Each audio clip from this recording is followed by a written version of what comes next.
with Mrs. Gloria. And for you big kids that are staying in here, why don't you grab your Bibles and turn to the Gospel of Luke chapter 2. Luke chapter 2. We're going to be taking a look at verses 1 through 12 momentarily. We are starting a new series today called Lessons from the Land. And I have had the incredible opportunity and privilege to be able to study at Jerusalem University College. And I have been to Israel a couple of times this year yet. And I have decided that Israel is my favorite classroom.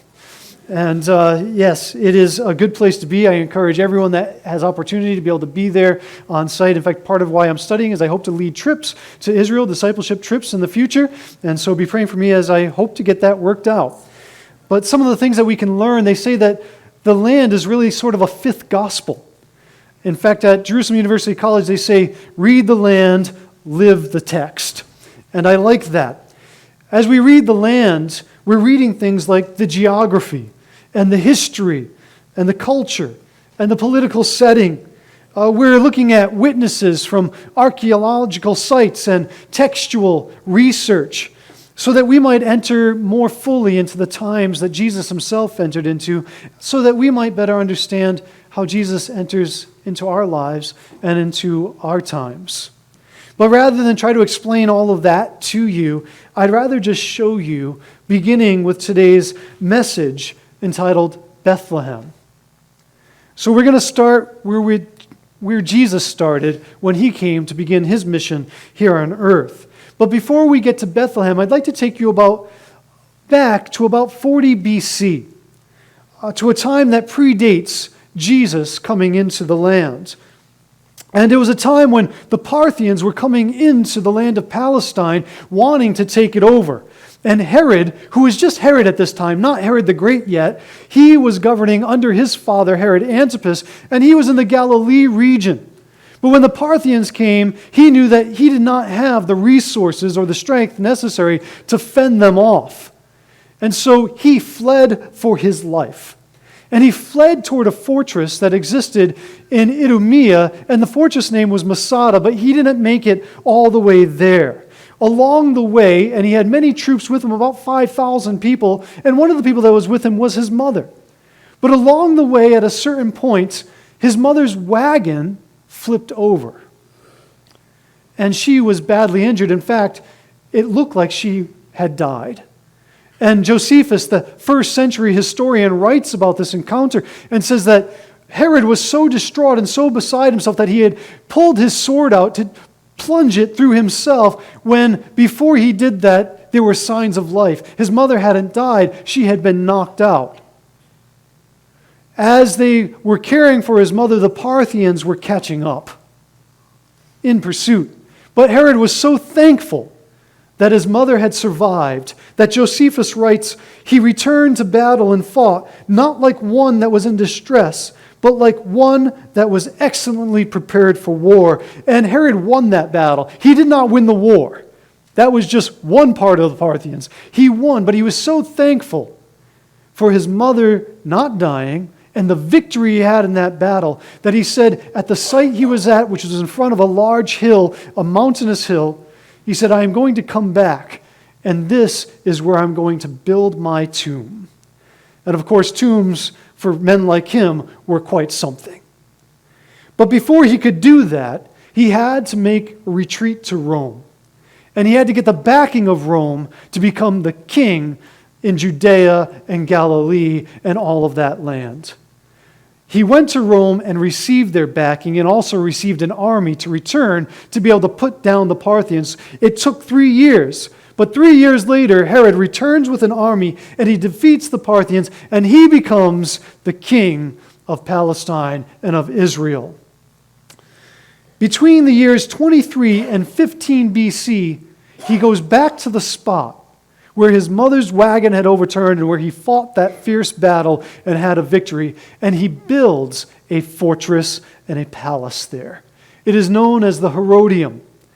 The fortress, in fact, this mountain was not near this high, and then in this depiction it doesn't show, you can't see the mountain that's beside it, but what he actually did, and Herod does this kind of stuff, he's a massive builder and architect.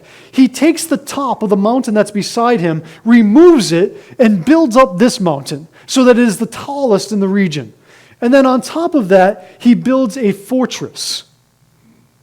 And on the bottom here, he builds his palace area where he's able to entertain vast amounts of guests. And this pool is so massive that Josephus writes that Herod had a small boat that he would use to be able to transport people around the pool, and then they would meet at the little island that they built in the middle and be able to entertain guests there. This out in the middle of a desert wilderness, the water coming in from springs from Bethlehem. Herod just likes to prove that he can do, in fact, in some sense, it's almost like he likes to prove that he is a god of his own. Where there is not a mountain, he builds a mountain. And we'll see this as we go through Lessons from the Land. He does this kind of opposite thing in other places as well. Here is a modern picture of what's left of the site. This is on top of the Herodium, looking down into the fortress. There were 4 main towers. This is the one that stood the highest. This was a 7-story structure, if you can imagine, on top of a mountain. Inside of this casemate wall, there was all kinds of living residences, and in this largest tower is where Herod would fortify and where he and his family would live. On the bottom, there was a massive garden out in the desert where he brought water in to be able to. So you come into this out in the wilderness, there's no green anywhere, but you walk into this and suddenly you're in the midst of a hanging garden. And also there was a great dining hall here that later rebels who took over the fortress turned into a synagogue, but it was Herod's place to have a triclinium, which is the dinner that Jesus actually, the style, we'll get into that when we get to the Last Supper, and where he would entertain guests as well. Though Josephus said that Herod was buried at the site, his burial site hadn't been found until 2007, when the famed archaeologist Ehud Netzer, this gentleman here, who had been working at this site for many, many years, had finally discovered, see, they had been looking for the tomb probably on top or maybe somewhere in the palace area. The tomb was actually right there in the midst of the mountain. And it was a great mausoleum that you could see. In fact, in the Israeli Museum, here is on the site itself, on the Herodium Fortress, this is the base of this mausoleum, which had been destroyed, and it looked like very intentionally. A lot of people didn't like Herod.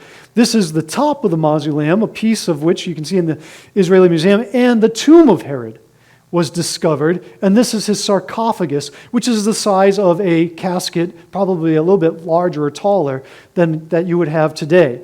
They did not find the whole thing. It had been dashed to pieces by someone who obviously didn't like Herod, but they found the parts and were able to piece a lot of it together and mold it together in a way that so you can see what it would have looked like. So you might be asking, though, what does Herod's tomb have to do with Bethlehem? And I might say, well, everything. So let's go ahead and look at the story. Let's look at Luke chapter 2, verses 1 to 12. It says, "In those days, Caesar Augustus issued a decree that a census should be taken of the entire Roman world. This was the first census that took place while Quirinius was governor of Syria, and everyone went to his own town to register.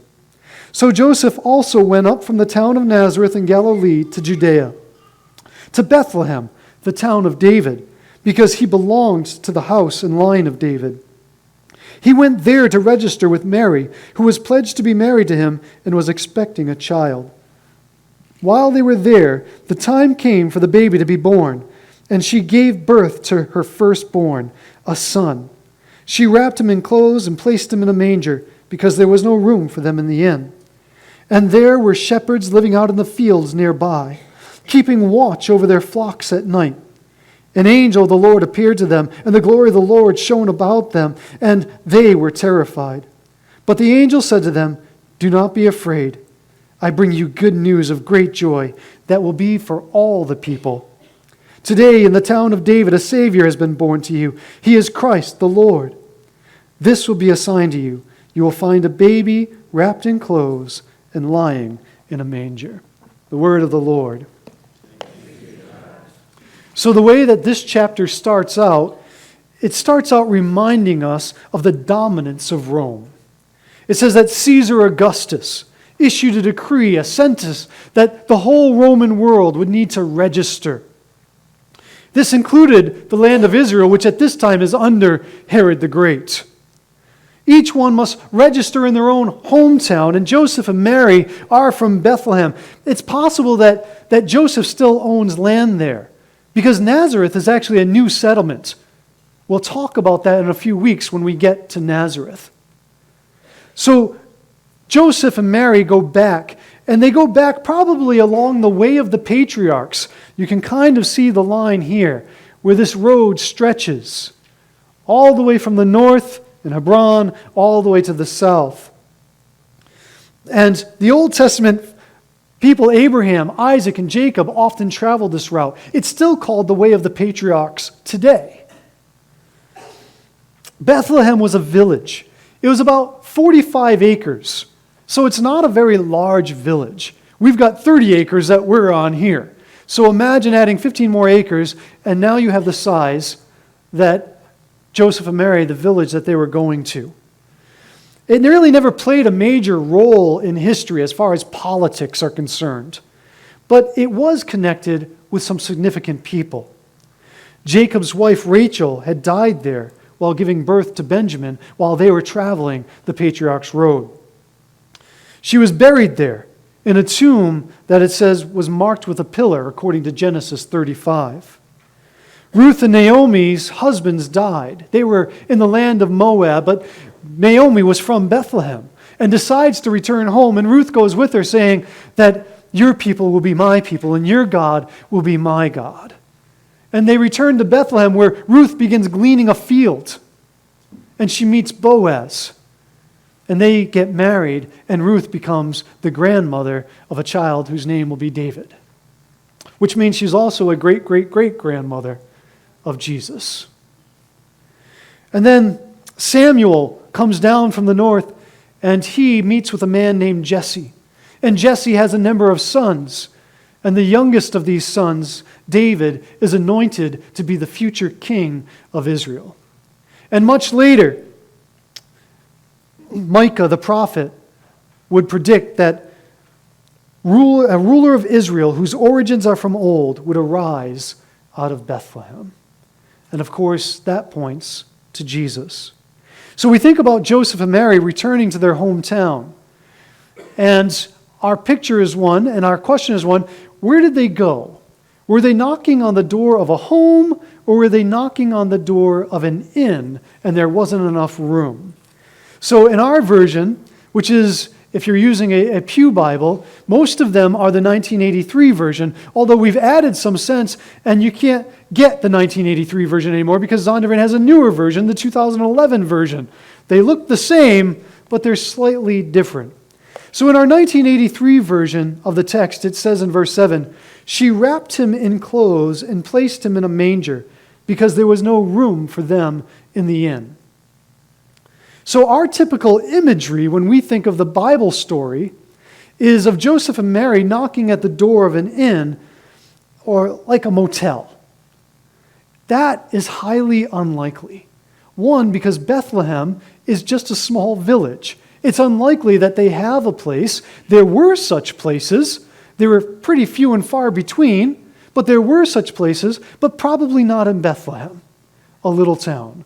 This was a rural village where people had small homes, and if you wanted to stay somewhere, you were probably staying as a guest.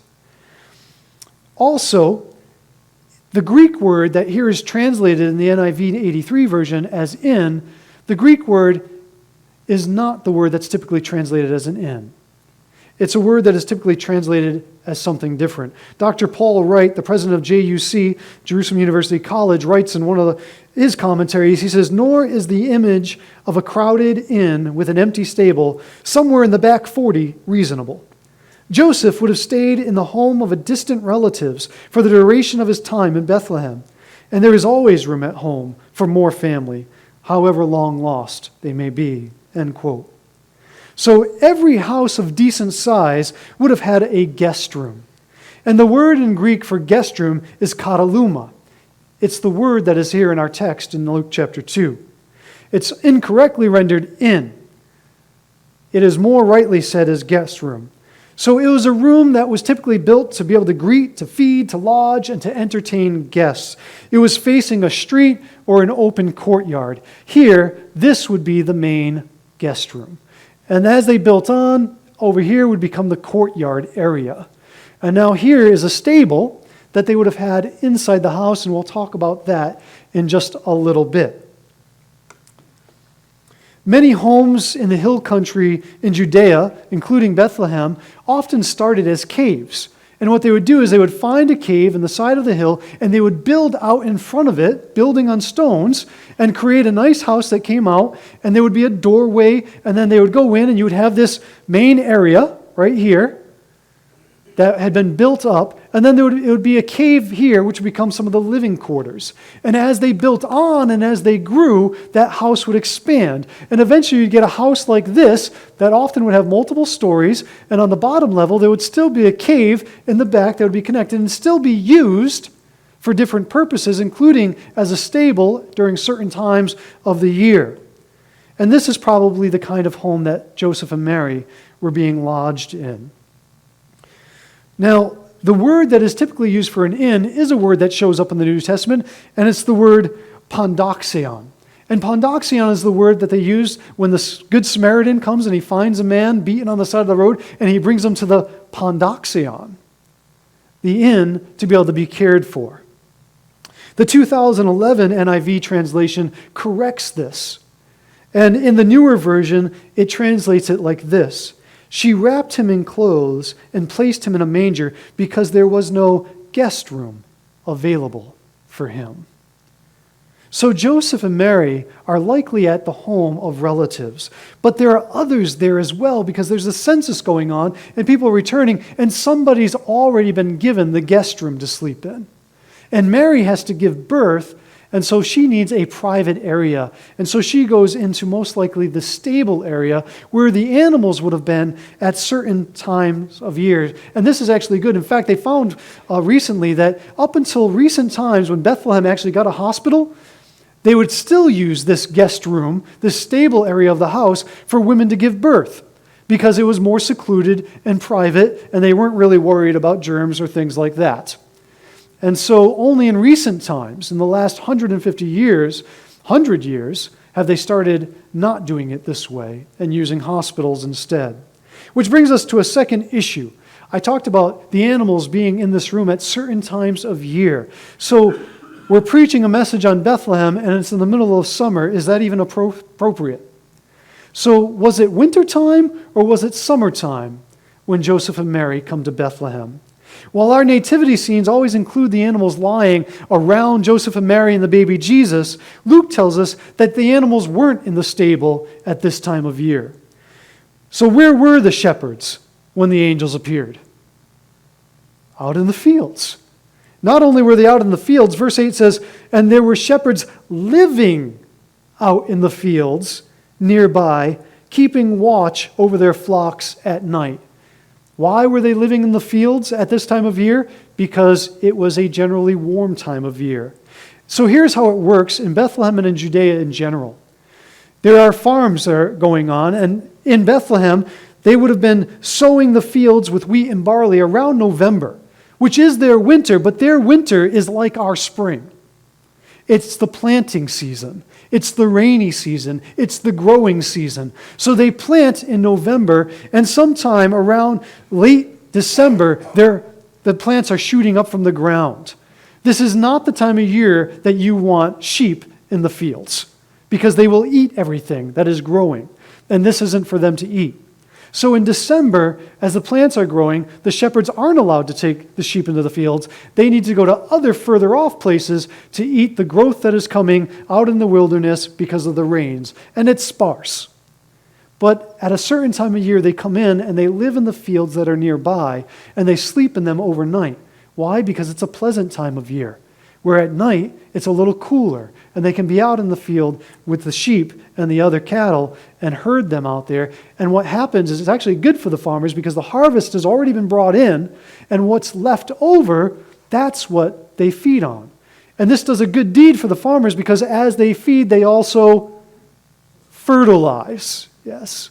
And the farmers like that. So this is the time of year that you want the shepherds and the sheep in those fields that are nearby. So Joseph and Mary are using this animal stable probably because the animals aren't in it.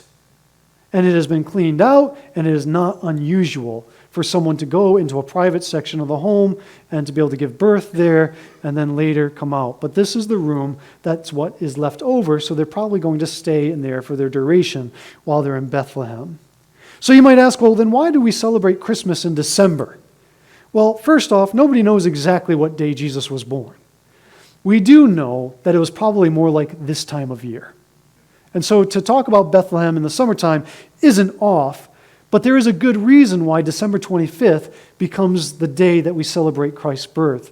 And that reason is because in the Roman world, there was a major pagan festival that occurred between December 17th and December 25th. And as the empire is becoming Christianized, they will take major events of the Christian life and Christian story, and they will replace some of these pagan events with new celebrations so that the life of Christ, the ministry of Christ, the memory of Christ replaces the memory of paganism. It was actually a brilliant idea. The memory of Jesus would replace the memory of paganism, just as the humility of Jesus was to challenge the hubris of the empire that Jesus was birthed into. Which brings us to our third point, hubris versus humility. The little town of Bethlehem that David had come from was a sharp contradiction from the great cities, fortresses, and palaces of the Roman Empire. And is there any place that reveals this contrast more than Bethlehem, which sat in the shadow of Herod's greatest fortress? On the next slide, you're going to see a map showing Bethlehem compared to where the Herodium is. So here's Bethlehem, and here's the Herodium. You can actually see them within distance from one another. This next slide is a picture that I took from on top of the Herodium looking down. And you can see in the distance Bethlehem. Look what else you see. This is Herod's pool. Remember that pool that you saw? Now I am a great distance up. This is a gigantic pool. This is the palace area where he entertained guests down here. He even had a horse track, so for the races, down in this area as well. And that's that island that was in the middle of his pool. You can see Bethlehem in the distance. Now this is a modern picture, so you got to picture it without all of this modern housing, because hardly any of that was there. And these cities in the forefront weren't there. Bethlehem was one of the only villages, and you could see it clearly. What's more is, here is a modern picture of the Herodium from Bethlehem today. So this is what Jesus and what his family can see.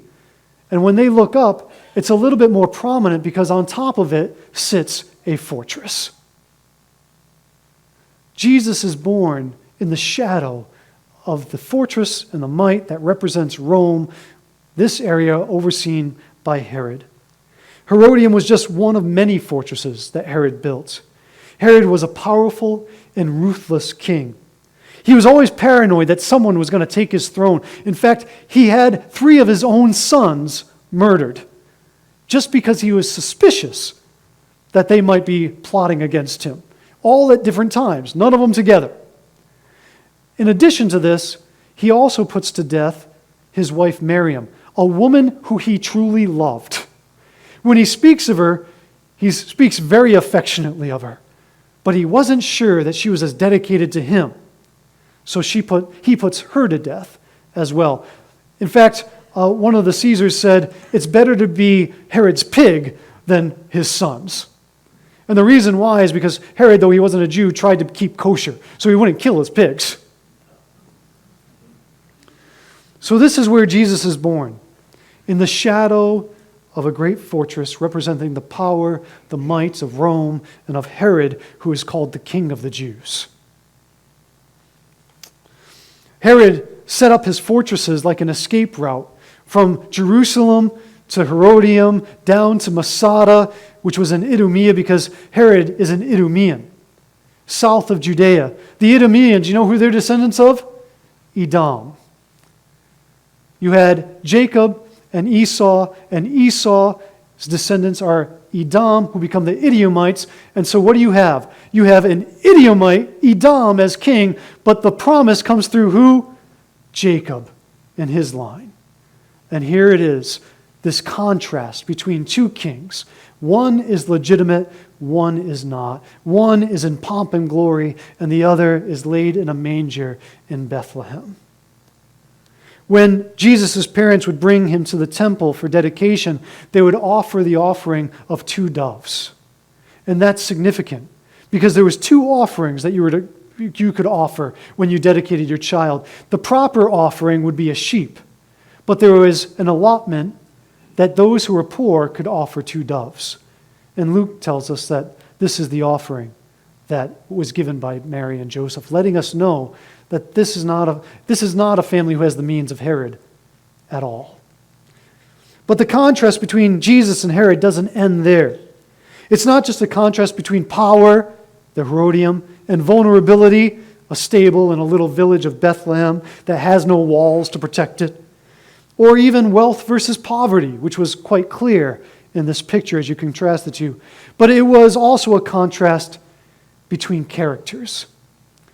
The character of 2 men. Herod, who by his great fortresses and palaces was declaring, "Stay away from me, for I am powerful and dangerous." And Jesus, who's born in Bethlehem, who invites us to draw near to him, literally saying, "Come to me, all you who are weary and burdened, and I will give you rest. Take my yoke upon you and learn from me. I am gentle and humble in heart, and you will find rest for your souls." Jesus is vulnerable. Jesus is available. Jesus is the real king. They call Herod the Great, but Jesus will show us what greatness really looks like as he takes up a towel and washes his disciples' feet, showing us that a real leader comes to serve, not to be served. Herod vainly sought to preserve his life, and in doing so, he took the lives of others. In fact, he tried to take the life of Jesus. But Jesus laid down his own life so that others might live. In this world of power, pomp, and self-preservation, Jesus invites us to a counterintuitive way of trusting God rather than ourselves or our own means or our own might, of becoming less so that he might become more, that we might become more like him and less like the Herods of this world. There is a saying that I think captures the heart of this message and the heart of the contrast between Herod and the Herodium and Bethlehem. And the saying goes like this: in order to learn the ways of the kingdom of God, we must first unlearn the ways of the kingdoms of this world. In conclusion, you have to look up to the Herodium to see where Herod had made his throne high. You had to lift your own head high. But to enter the Church of the Nativity, which you see here, is very interesting. If you go to Bethlehem today, and the church that is built over the site, which they believe was the home and the cave where Jesus was born, this is the main entrance. And you actually literally have to bow low in order to enter in. What a contrast. But from this site, you can look up to the Herodium. But in order to enter in to the place where Christ was, you have to bow low. I think that is an incredible message. And here what you see is the star that's on the ground in the cave, which was believed to be the cave where Christ was born. You can actually reach through and touch the pavement. The tradition goes back to Constantine and Helena. It actually goes back before that. Helena was Constantine's mother. And she had sought out to find the sites that were the holy sites, where the major things of the gospel happened. When she came to Bethlehem, there was already a standing tradition that this was the cave where Jesus had been born. And on top of that cave, they had actually some of the earlier emperors believing it to be a holy site and trying to do the same thing where they would make this, to erase the memory of Jesus, they had actually put up a temple and a shrine to another god among that cave. And the reason the Christians said was because that was the cave that was revered as the place where Christ was born. So do we know for sure? We're not sure. But what I like about this is that this is a cave, certainly in the vicinity of where Jesus was born, and this star becomes like a compass pointing out to where the life and the light of Christ will go and reach to the ends of the earth. And of course, the light and the life of Christ continue to live within each one of us, which means wherever we go, we're to take the witness of Christ with us. Amen.